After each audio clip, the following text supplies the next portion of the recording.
Good afternoon. I call to order the April 16th, 2024 regular meeting of the Minneapolis Heritage Preservation Commission.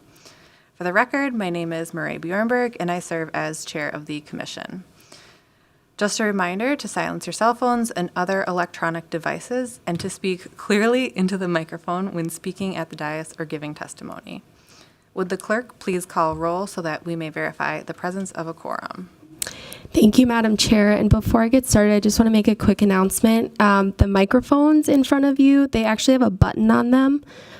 So when you're muted, it's red. And when you'd like to speak, including the roll call and the vote for today, if you would press the button in front of you so that we can hear you on the record. Commissioner Booty. Present. Fisher. Present. Hare. Present. Howard is absent. Corrado is absent. Maston. Present. Melblom. Present. Merrill. Present. Vice Chair Sandbull. Present. Chair Bjornberg. Present. There are 8 members present. Our first order of business is to adopt the agenda for this meeting. We will work from the agendas that are available by the clerk. I will go through the agenda and sort out which items will be withdrawn, which items will be continued to a future meeting, which items will be discussed, and which items will be put on the consent agenda to be approved as recommended by staff. The proposed agenda is the following item. Item number 4, which is the 3rd Avenue Bridge, Trunk Highway 65, 3rd Avenue South, Central Avenue Southeast over the Mississippi River, Ward 3. The following item will have a staff presentation, public comment, and commission discussion and action. Commissioners, may I have a motion to approve the proposed agenda? Maston so moves. Melblom seconds. Thank you, Maston and Melblom. Any discussion? All in favor, say aye. Aye.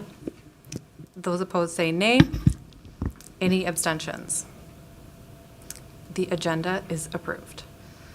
Our next order of business will be to approve the minutes from our March 12th, 2024 meeting.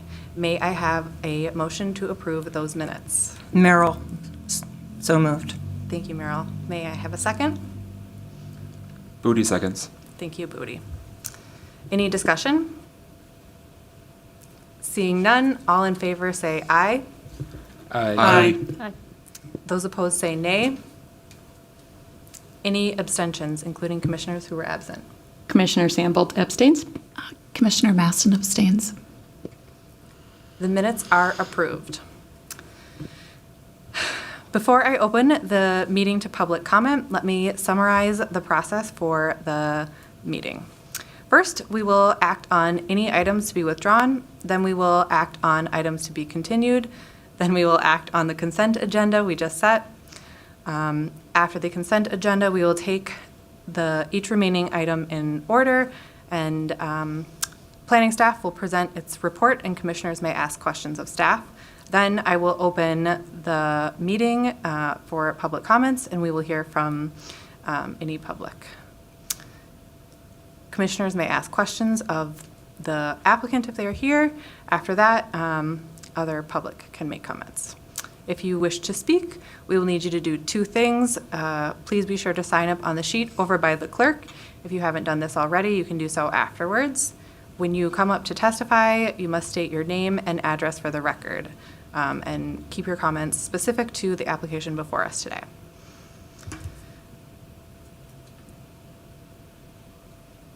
If we have a lot of people here to speak on an item, I may limit comments to 2 minutes each and ask that you focus on new information not presented.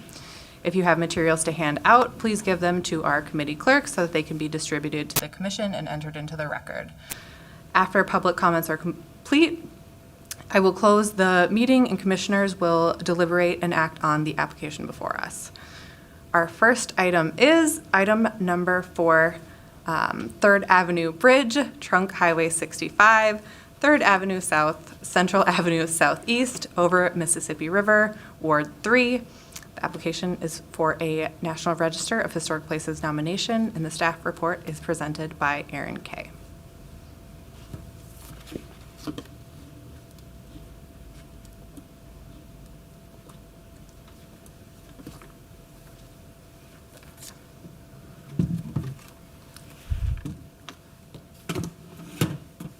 Good afternoon, Chair Bjornberg, Commissioners. My name is Erin Kay, and I'm a Senior City Planner in Historic Preservation in the Department of Community Planning and Economic Development, or CPED. I am here today to present a National Register of Historic Places nomination for the 3rd Avenue Bridge, also known as Minnesota Bridge 2440. This bridge carries Trunk Highway 65, 3rd Avenue South, and Central Avenue Southeast over the Mississippi River, identified here with a red star. The Minnesota Department of Transportation, or MnDOT, is the property owner who hired Hess Royce and Company to prepare the nomination. We have not received any written comments on this nomination. I will begin with an overview of the National Register process and the HBC's role, followed by a summary of the staff memo that was prepared for this meeting. CPED staff received the NRHP nomination for the 3rd Avenue Bridge on February 29th, 2024 from the Minnesota State Historic Preservation Office, or SHPO. As a certified local government, the Commission is required to comment as to whether or not the Commission supports that the property is eligible for National Register listing prior to its scheduled presentation at the State Review Board meeting on May 14th, 2024. The Commission's review should focus on if the subject property meets at least one of the 4 NRHP significance criteria and retains historical integrity to be listed in the National Register. This property has not been individually listed in the NRHP, named a Minnesota State Historic Place, or designated as an individual landmark by the City of Minneapolis. However, it is located within the boundary of the St. Anthony Falls Historic District, which is listed in the NRHP, named a State Historic District, and designated as a historic district by the City of Minneapolis. The subject property is considered a contributing resource to the historic district. The 3rd Avenue Bridge is a reinforced concrete arch bridge that was built between 1914 and 1918. And here you can see the bridge under construction in 1915. And then when it was completed in 1918. It is about 1,888 feet long and has 7 main open spandrel melon concrete arch spans. City engineer Frederick W. Kaplan is considered the chief designer and worked with Concrete Steel Engineering Company on the final design. Here is a photo from the 1970s. You'll notice that the bridge has a distinctive inverted S curve shape because they needed to work around unstable riverbed conditions when they built it. There have been 3 major rehabilitations in the bridge's lifetime. The first was in 1938 to 1939 by the Public Works Administration. At this time, the Art Deco aluminum panels and concrete posts were installed on the top of the bridge. The sidewalk and curb were also replaced, and a new traffic barrier was installed between the sidewalk and the roadway. About half of the cantilevered portions of the spandrel columns supporting the bridge deck were also repaired. In 1978 to 1980, a major rehabilitation was undertaken, including replacement of the 2 approach spans and deck, and repairs to the concrete pier walls.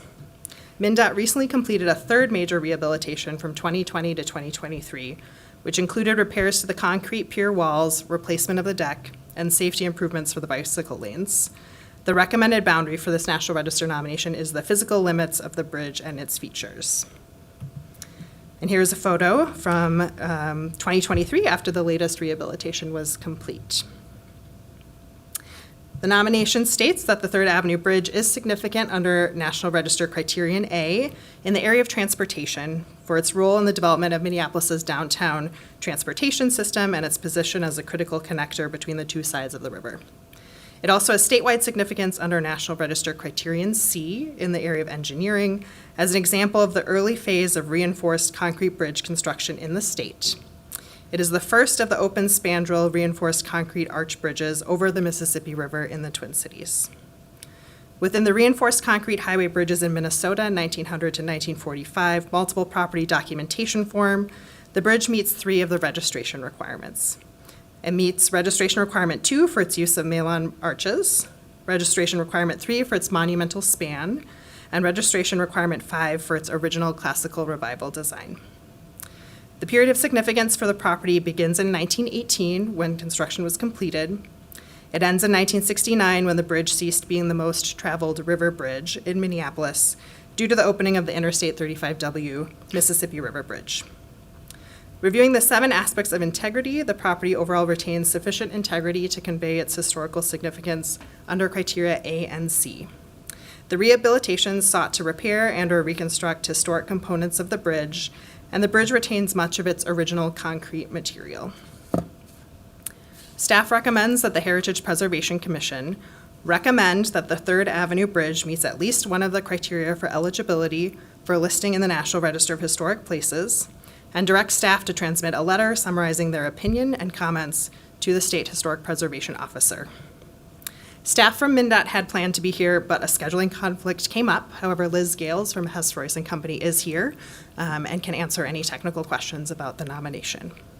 This concludes my presentation, and I'm happy to respond to any questions. Thank you for that report. Commissioners, are there any questions for staff?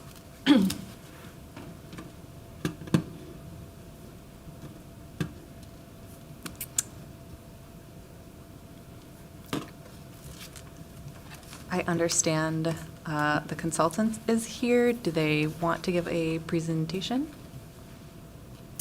I think Liz is present to just answer any questions that you all have, but no presentation is needed. Commissioners, are there any questions?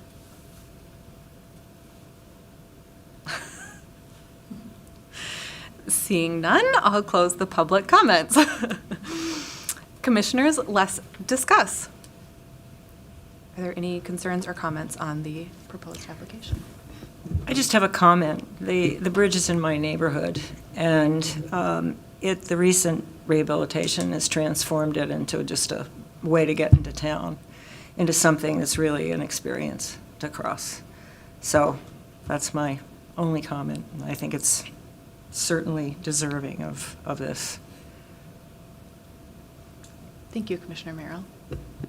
And let the record show that Commissioner Corrado is in attendance as well. Commissioner Sandbolt? Yeah, I guess I'll say I was kind of surprised to see this come through because I kind of had it in my head that this was already listed nationally, and I think, it is a contributing resource in a district that we have, which I think, shows that as a city in Minneapolis, we already kind of acknowledge this as a part of our heritage, and I was really excited to see the repair work that was done, and I think getting the bridge listed in the National Register of Historic Places is a great move to preserving it for even more longevity. I'm in support.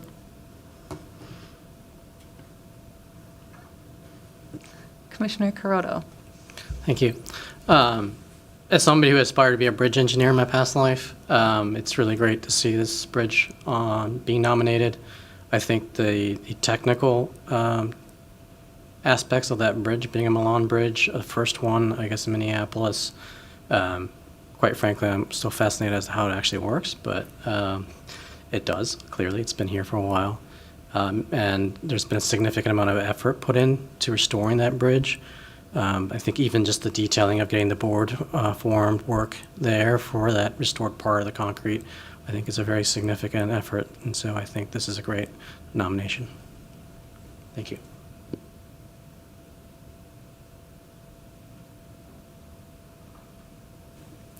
Commissioner Sandbolt? Excuse me. I'll go ahead and make a motion that we recommend that the Third Avenue Bridge meets at least one of the criteria for eligibility for listing in the National Register of Historic Places, and we direct the staff to transmit a letter summarizing our opinion and comments to the State Historic Preservation Officer. Thank you, Commissioner Sandbolt. Is there a second? Merrill, second. Thank you, Commissioner Merrill. Any further discussion? Seeing none, would the clerk call the roll? Commissioner Booty, Aye. Hare, Aye. Fisher, Aye. Corrado, Aye. Maston, Aye. Malblum, Aye. Merrill, Aye. Vice Chair Sandbolt, Aye. Chair Bjornberg. Aye. There are 9 ayes. Thank you. That motion passes. That concludes our public meeting items.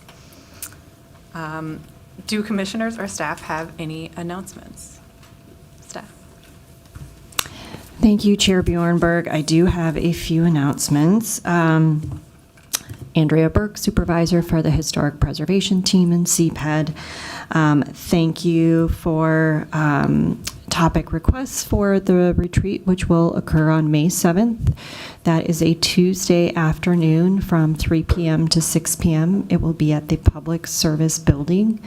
That meeting is open to the public, and sometimes we do have members of the public that will sit to join in and listen. So just as a reminder, but those agendas will be published in a typical fashion on LIMS. So look forward to that, and also look forward to another good discussion. So also wanted to, I need to make sure I'm not tilting my head down so that I miss the mic. So let me hold it like this.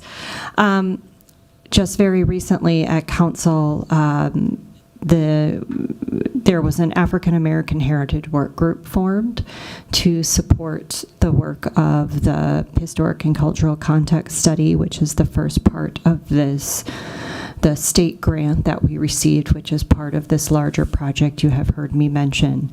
This will be comprised of 15 members in the public that will provide input along the way through different parts of this project, specifically the formation of this context. Very soon there will be a notification sent out to obtain applications for this work group, and we are looking for a volunteer from the HPC to sit on the interview panel. That is something I am more than happy to take tonight. And if we don't have any volunteers, then you are free to email me, but would prefer to be done publicly at a meeting. And if you would like more information, please just ask. But